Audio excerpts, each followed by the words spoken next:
What's going on YouTube? It's Dwayne, back again for another video, back again for another reaction. And today is another day where I learn about Sweden, and not just Sweden, Norway and Danish Vikings, the difference between them. So now I know about Vikings, I know they come from the Scandinavian area, and I know obviously they conquered a lot of the world. It came through, basically I only know about them coming towards the UK because that's where I live. They came through Scotland and Northern England and some of Southern England as well. A lot of Nordic culture intertwined into the history of the UK, especially the Gaelic areas of the UK like Ireland and Scotland and Wales. Also, another reason why I'm interested to find out is because, believe it or not, two of my grandparents are mixed and they have grandparents that are from Scotland. So I don't know, I just feel like maybe I might have like a 0.2%, 0.2% of Scandinavian in me. I've taken my DNA test with Ancestry DNA and it's coming back. So let me know if you guys want to know the results, and I'll let you know if I do have any morsel of Viking DNA. I doubt it, but yeah, let's get into this video. Without further ado, let's get into it. Welcome alle sammen. Today is an interesting video for you all. We are speaking about the differences. His hair's amazing. Look at that hair. And the Danish, Swedish, and Norwegian Vikings, because there are some key differences in the types of stories we read about these peoples in the Viking Age, and this is going to give us an idea of how the culture of these people... See, there you go. England, York. Actually, York in England is where I grew up, quite close to York. A bit different, even though the mainstream refers to them all as a bunch of barbaric, savage people, and it's a little bit true. We are all one people, but we are like three very different brothers. So also you're going to see that we have... I've seen Vikings. Have you seen Vikings? Such a good TV show. Not really changed that much over 1,000 years, so super cool topic. I'm going to be a little bit biased, of course, so if you are Swedish or Danish, be ready to get made fun of a bit, but that's okay. You guys are strong enough to handle it. I'm going to make fun of Norwegians too, but our feelings get hurt a lot easier. We're a little sensitive, so we have to go soft on the Norwegians so they don't get offended. Just for all the non-Scandinavians listening in, we all make fun of each other always and have a friendly rivalry, but deep down, we love each other even though we don't admit it. Just like real brothers. So anyway, okay. First speaking about Denmark. You pastry-eating, potato stuck in your throat, mumbling sons of bitches. Held in keft. Anyway, the Danes actually, they were the best Vikings I have. He's actually really funny. To admit, they were the ones that raided the most, at least on the largest scale, and more importantly, they were the ones that settled the most in the most significant places. Not only did they settle, but they absolutely took over wherever they went. The main places being... So the Danish kingdom. So it's you lot from Denmark. Okay, I'm gonna react to you next. You took over England. Took over York, the Danish kingdoms of Yorkshire, and that looks like the Lancashire area and a bit of the Midlands, East Midlands. Wow, okay. Being England and France, of course. And they set up a full kingdom there. We have the Danelaw in England, of course, which was entirely under Danish control. But later on in time, all of England was under Danish rule for a certain time. Then, of course, we have Normandy. This is why I said to you guys, like, England, I mean, I'm surprised it's not classed as a Nordic country because, I mean, United Kingdom in general, because the amount of Scandinavians that took over. The Danish Vikings were raiding the shit out of France pretty much, and the French got so tired of it that they gave northern France area to the Vikings, and this is the story of Rollo that you all know. Okay. And then about 200 years later... Oh, Rollo, yeah. I've seen that part of the TV show. These Normans invaded and took over England again. So England really got screwed there twice. Wait, so Denmark first took over England. And then Norway came after, and took over England. So yeah, okay. So yeah, so wait, it must be just Sweden that doesn't actually come over and do anything. During the Viking Age, and also about 500 years before in the migration period, all Danish Vikings or Danish genetics kind of invading England. So the Welsh and the Scots and Irish, they have almost all Celtic DNA. But if you're English, there's probably very little Celtic DNA in there, and if you're really English, it's probably mostly Danish DNA if we go back far enough in time. So Denmark is also Wait, say that again. Celtic DNA in there. The Welsh and the Scots and Irish, they have almost all Celtic DNA. Celtic. But if you're English, there's probably very little Celtic DNA in there, and if you're really English, it's probably mostly Danish DNA if we go back far enough in time. So Denmark is also home to the most legendary heroes of the Viking Age, such as King Canute, who was king of all England for a certain time. Wow. We have Svein Forkbeard, of course, who led the fight against Christianization and defeated his treacherous father, Harald Bluetooth, which you all probably know, of course. And then you all know the legendary Ragnar Lothbrok and his sons. And if you want to read about the Danish Vikings, the best ancient sources are Gesta Danorum, the saga of Ragnar Lothbrok, and also some foreign sources like some French annals and the Anglo-Saxon Chronicle or Bede's History of the English People. Those are all the primary sources with no kind of modern historian interpretations, which I like a lot, so you know that it's getting straight from the source. So yeah, biggest legends from the Viking Age, almost all of them were Danes, and this was okay. Okay, so this is what I didn't know. I didn't know that Denmark was the main culprit, have probably the most influence over the United Kingdom. All happening, by the way, at the same time Denmark was trying to defend itself from heavy attack from the Christian Roman Empire, from emperors such as Charlemagne a little bit, but more so later on in the Viking Age, Otto the First and Second of Germany. They also had to defend themselves from the damn Norwegians who didn't give a shit. They just raided everybody. So the Danish people by far had the hardest job of all Scandinavians, and they left the biggest mark on the world. So Denmark really has the most impressive accomplishments by far. But this also led Denmark to Christianizing and integrating with the rest of the world a lot sooner than the rest of Scandinavia. Okay. Because Denmark settled in places like England and France in large numbers, and the people there integrated very quickly within 1 or 2 generations. And although the Danish genetics spread like wildfire there, a ton of people still to this day have Danish genetics in northern France and England area, of course. But the religion and culture of the Danes faded pretty quickly in these places where they settled, and there's relatively little trace of Scandinavian influence there. Maybe that's why the UK, in England, and England in general is not part of Scandinavia. There's no Scandinavian kind of culture that's been left behind, and they assimilated into British culture. That makes sense. Compare that to places where Norwegians, for example, settled.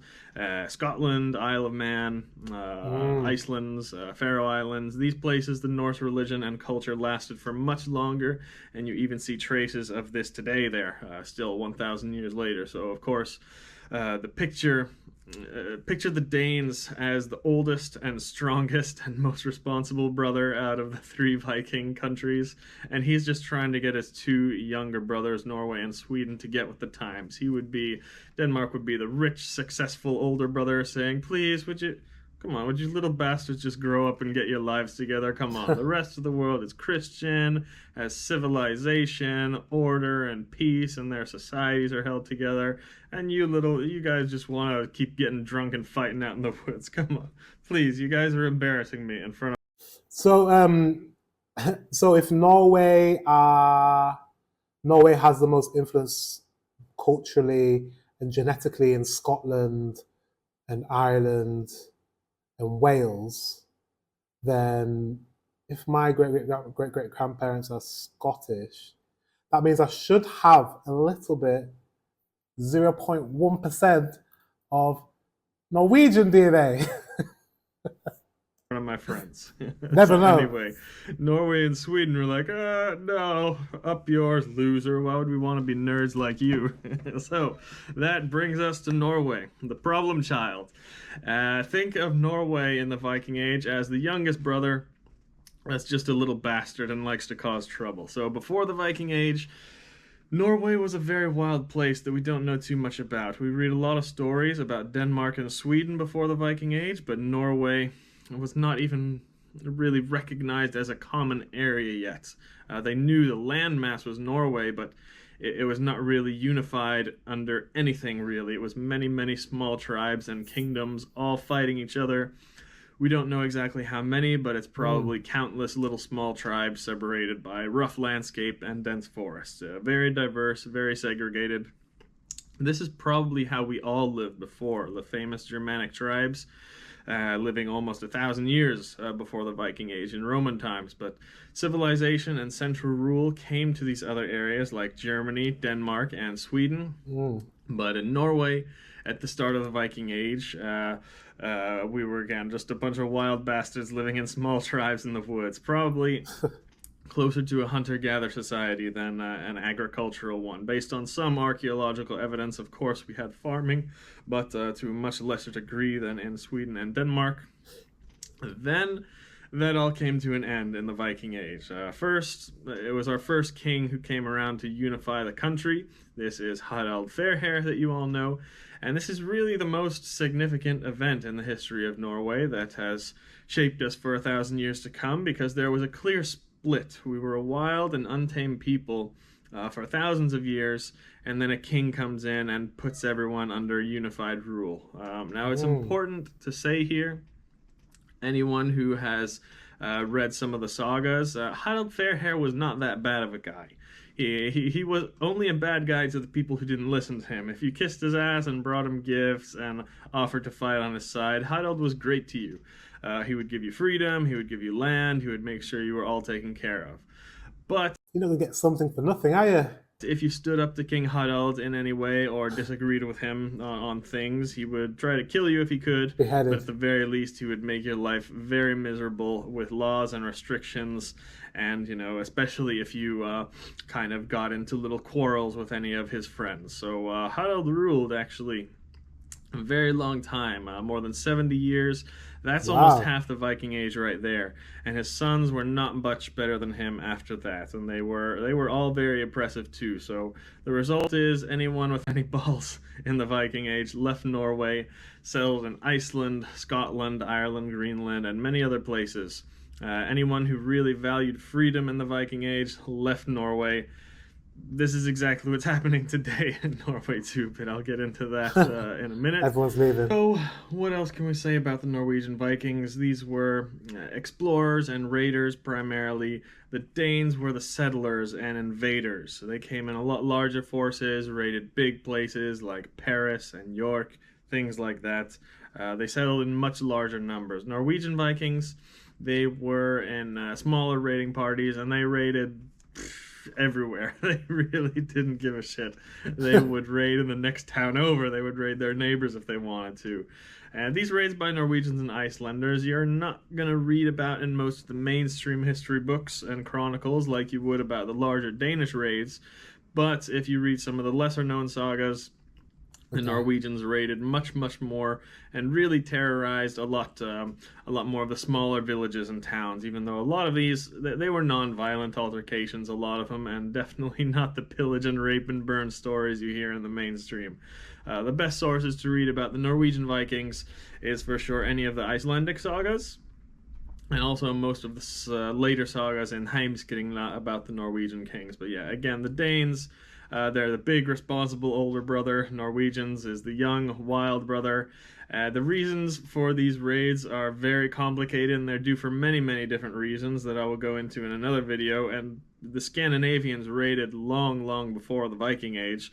But to speak about the main difference at this time, the Danes had a major population growth at the time, and they simply needed more food and space for their people to live in, and that's why they said... Fair enough. That's normally why people go out and explore, right? People go out and explore and conquer because they need money, they need wealth. They're looking for wealth and money and prosper and resources. And some places in the world have better resources, are more resource rich. So yeah, it makes sense. Much larger numbers. And also, they were settling in areas that were under constant attack from the natives there. So they needed to settle in larger numbers in Normandy in England for security, pretty much. Norway, they didn't have as big of a population and resource problem, but a freedom problem, like I mentioned earlier. That's the reason that they left the country in smaller bands and they settled mostly in uninhabited areas where they could be free. Okay. Then we get to the second most significant event in Norwegian history, the worst bastard of a king we ever had in the north, Olav Tryggvason. Now, he makes Harald Fairhair look like Santa Claus. Olav did not only force people to submit to his every rule, he tortured and killed anyone who didn't accept Christianity. Absolute horror stories. And Norway did not like that at all, but Olav was able to bribe and convert many of the greedy, treacherous noblemen at the time with help of the Roman Emperor Otto, too. So Norwegians and even the Danes together could not win a war against the Roman Empire, even though they never got invaded, but they had so much help with the Norwegian king, resources and everything like that. It was impossible to win. But then something happened. Instead of fighting against ourselves like we have done since the beginning of time, the Scandinavians came together. The Danes, led by Svein Forkbeard, who I mentioned earlier, came together with the Norwegians, led by Eirik Håkonason. Even the Swedes. That's bad. Okay, I can see the sense of humor that all these countries have with each other. Because he was like, even the Swedes helped. Swedes finally got off their asses. The Swedes got off their asses, led by their king Olav Skøtkunik, and we all three came together and had the greatest battle we have ever had in Scandinavia, called the Battle of Svolder, where all the pagans in Scandinavia met Olav Tryggvason and his forces at sea, and they absolutely destroyed him. King Olav had the support and finance of the Roman Empire, and still they did not even stand a chance against a united Scandinavia. No army ever stands a chance against a united Scandinavia in their own home, which is why they tried to divide us and use our own treacherous rulers to keep us down, again, just like they're doing today. So one more thing. Just like they're doing today? What's happening today? Let me know in the comment section. I don't know. I don't know what the politics are in Scandinavia. I don't know. That was cryptic. Let me know in the comment section. About this battle that will give us an idea of the differences between these countries is a few quotes I'll share with you here. When Olav knew that he was surrounded by armies from Denmark, Norway, and Sweden. And here we go, the Danes. This is what King Olav said. These forest goats will not overcome us. The Danes have the courage of goats. We will not fear that force because Danes have never carried off a victory if they fought on ships. And that's kind of true. The Danes were great warriors. They won a lot of battles, but anytime it was a naval battle at sea, they lost, even in Paris. So they were not good sea fighters. Then Olav sees the Swedes and he says, oh, the Swedes. They will have an easier and more pleasant time licking their sacrificial bulls than boarding the Long Serpent in the face of our weapons and succeeding in clearing our ships. I expect that we will not need to fear those horse eaters. Horse eaters. But then King Olav sees the Norwegian, Eirik Håkonason, sailing in with his men, and he says, ah, shit. And he then realizes that they are in for a hard battle because they are Norwegians like us. So here we go, King Olav, vastly outnumbered, yelling salts at the Danes and Swedes and not threatened at all. But when he sees the Norwegian, he tells his men, no, forget about the Swedes, get the Norwegians. Don't worry about the Danes, get the Norwegians. So there you have it. The Danish were... It's just like, we're superior, the Norwegians, we're superior. That's basically what he's saying. The oldest brother and most mature and adapted to the new world. The Norwegians were the youngest brother that was the wild child and everyone was really scared of. And the Swedes, they were the middle child that just liked to sit on their asses and party and find their spirituality, just like a bunch of hippies, just like Swedish people today. I'm bullying Swedish people too much, but I'm kidding. I'm going to tell you why, though, this was a great thing. And really, the Swedes are in fact the most important out of all of us.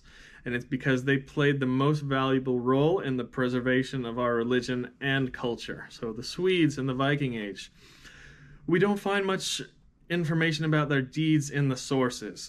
We have dozens of sagas, really thousands of pages that document the actions of Norwegian and Danish Vikings, but not a whole lot about the Swedes.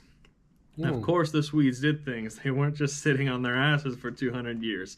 It's just that we don't have a lot of written sources in the Viking Age about what the Swedes did. However, before the Viking Age, Sweden was the top.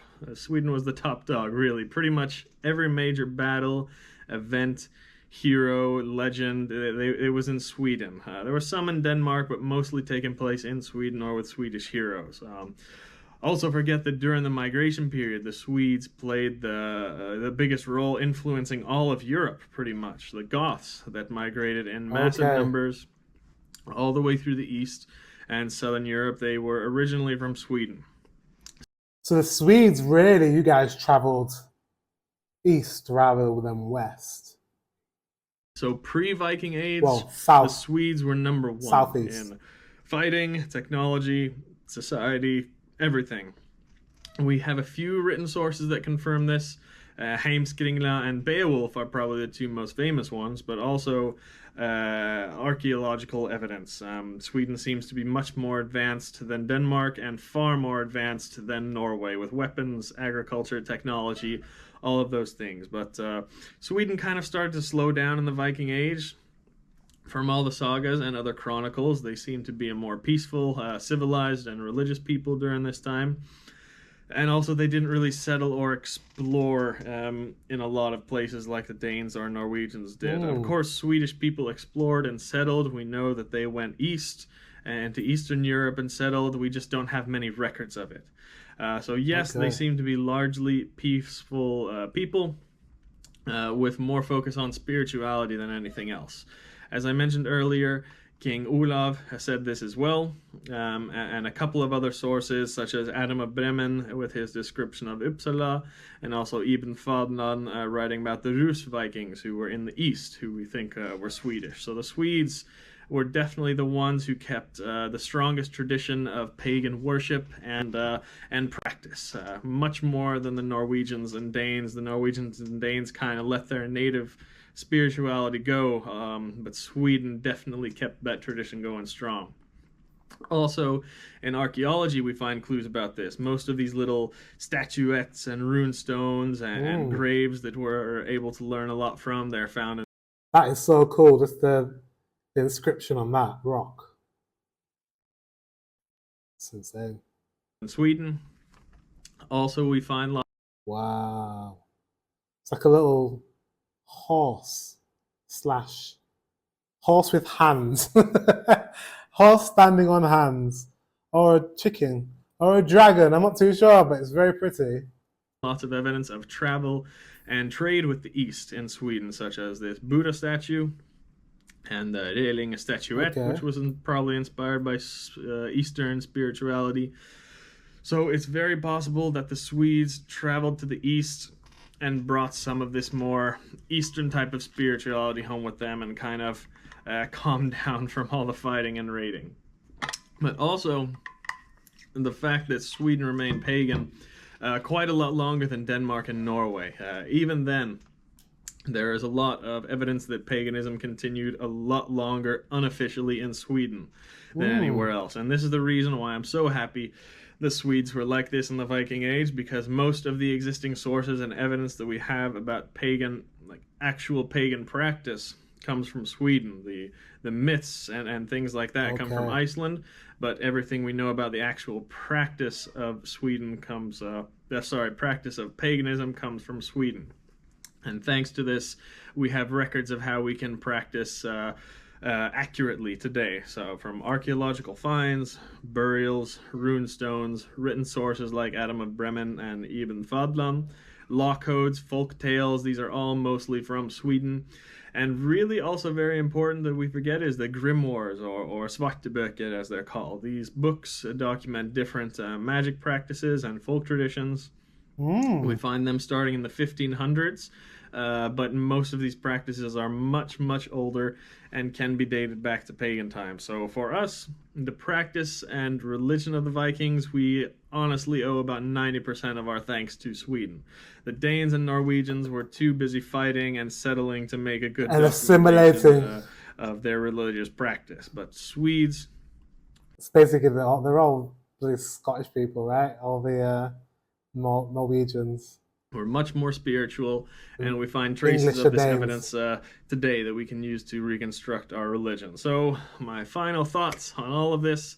Denmark was the oldest, most responsible brother. He was rich, successful, loved, and integrated in society and the modern norms for the time. And this older brother tried to get their younger brothers to organize, grow up, and get with the times. Norway was the youngest child, just a wild bastard that did whatever the hell they wanted pretty much and just caused problems for everyone else.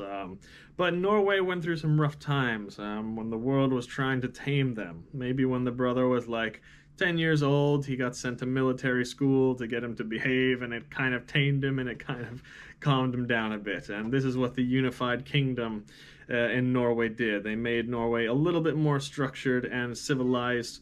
But this younger brother still grew up to be a wild badass, even though, there was some oppressive times in Norway.